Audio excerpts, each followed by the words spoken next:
Hello, adventurer.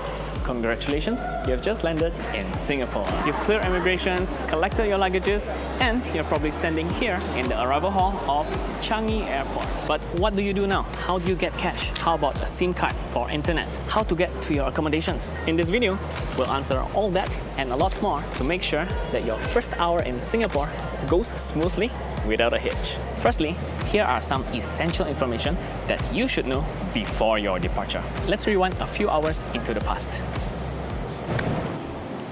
These first ones can make or break your trip.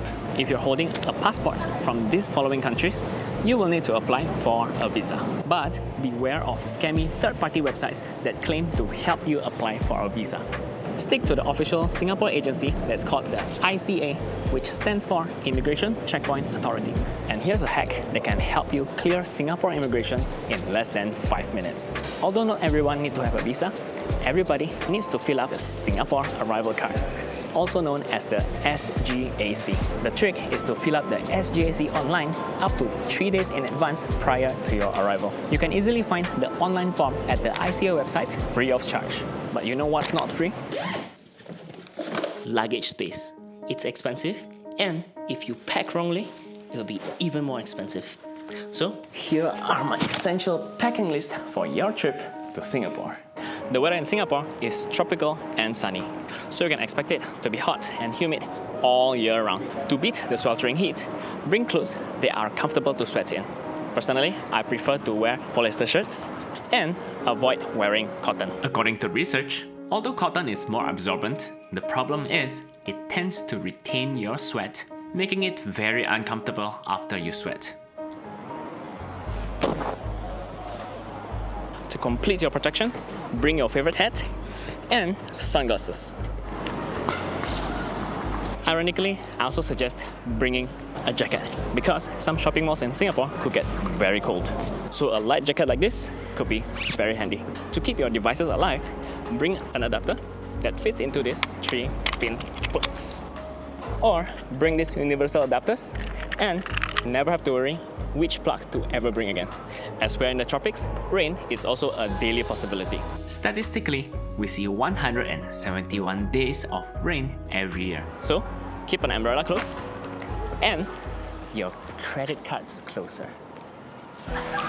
Back to the present, let's talk about money. Here, we use the Singapore dollars. You can actually avoid all the hassle of carrying too much cash by sticking to your credit card. Almost all shops in Singapore accept credit card as a form of payment. And as long as your card has a Visa or MasterCard logo on it, and this contactless icon, you can use it to take the public transport.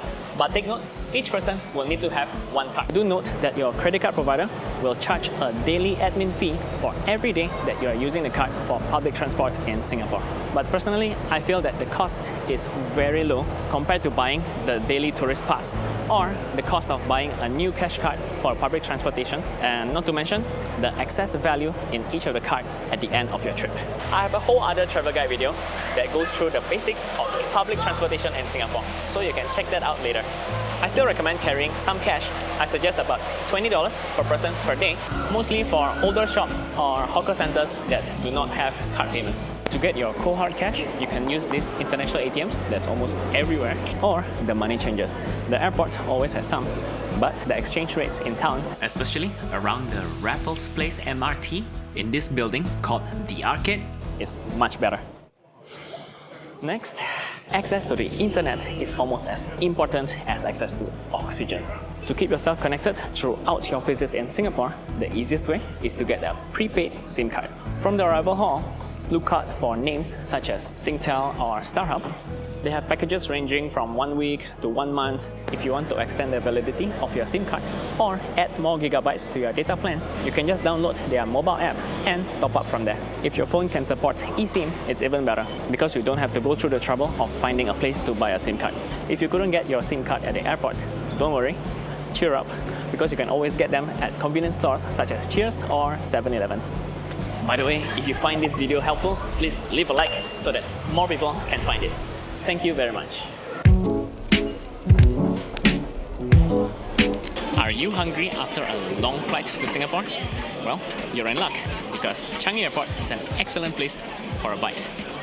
For good value and local food options, I recommend coming to the Kopitiam food court at Terminal 3. They are of very decent quality at a very reasonable price. You can even find Korean, Japanese or Indonesian food over here.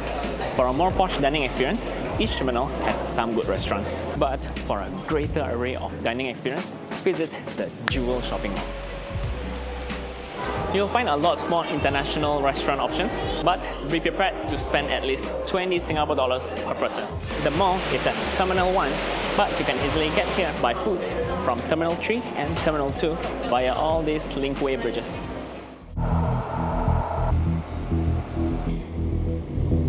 Now, for the most important part, how to get to your accommodations. Let me give you an overview of the airport. As of 2024, we have 4 terminals. Going clockwise from our model, we have T3, T1, T2, which are all within one continuous building, and T4, that's slightly off-site. The public buses runs underground along a dedicated road that goes through T3, T1, T2, and for some buses, Terminal 4. While the train service runs underground through Terminal 3 and Terminal 2, which are accessible via this walking bridge. And there are also monorail services to get between terminals that's called the SkyTrain. To get to and from Terminal 4, you can take the public or the shuttle bus. So, if you're planning to take the train, but you landed in T1, you need to walk or take the SkyTrain to Terminal 3 or Terminal 2. You can also take any bus service and get off at T2, which is only one stop away. Once you're in Terminal 3 or Terminal 2, easily follow the signboard that says Train to City. When taking the train out of the airport, don't be surprised when it stops at Tanah Merah Station. The train service normally shuttle to and from Tanah Merah and the airport. So you just have to change train according to your route. To go to the city, change to the train going towards Tuas Link.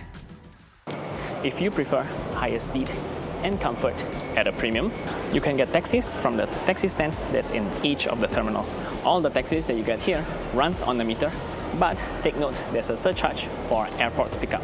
I guess that's why they call it taxi. Personally, I prefer using these ride-hailing apps such as Grab, Gojek, Zig, Ride and Tada because they make it so easy for me to get a car to get from point A to point B. I just need to put in my current location and my destination, and it will even show me upfront how much it would cost, which really helps with my trip budgeting. Each terminal has very convenient pickup points for car pickups. Just follow the signs that says ride-hailing pickup. Remember to put in the correct door number when you input your pickup location. I recommend downloading these applications in advance because you need to sign up for an account and also link your payment methods. These applications will surely save you a lot of trouble down the road. Regardless of how well prepared you are on your travels, sometimes you still need some help. For example, where is the toilet? Or you need someone to help you take a photo? The good news is it's super easy to get help in Singapore. Most people here speak English as their first language. Many of them speak Mandarin, and some also speak Malay, Bahasa Indonesia, or Tamil. Apart from the information kiosks that's in every terminal, you can also approach the friendly Singaporeans that's all around you. Although we are known to be very reserved, we are more than happy to help you explore our beloved city. So, feel free to reach out, but don't make small talk. If you find me, can lah. But most Singaporeans don't like to have small talks. They find it very awkward. Anyway, that's your first hour. To survive your second hour onwards just as smoothly, check out my Singapore travel guide playlist over here. I'll see you there. Your favorite hat? Yeah, that's a good hit.